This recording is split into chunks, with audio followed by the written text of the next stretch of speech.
How to create Oculus account instantly. Hey everyone, this is Suzanne from Create, Login and Delete, and now let's get started. First of all, open your MetaQuest application, which is your Oculus app.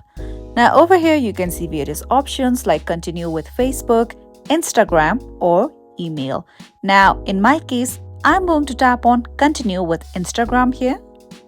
Now just tap on continue and wait for a while. Okay, now just tap on create new account. Then tap on yes, continue. Then you have to enter your email address. Then tap on next. Now you have to create a name.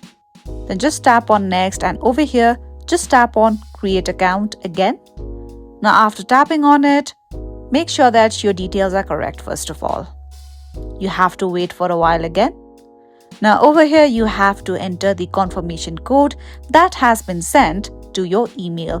In case you entered wrong email address, you can tap on edit mail. Now, if you tap on I didn't get a code option just below continue, you'll see two of the options here like resend confirmation code, or you can log out and use another ID to log in. So by following these steps, you will be able to create your Oculus account. And that was all for today. Don't forget to like and subscribe.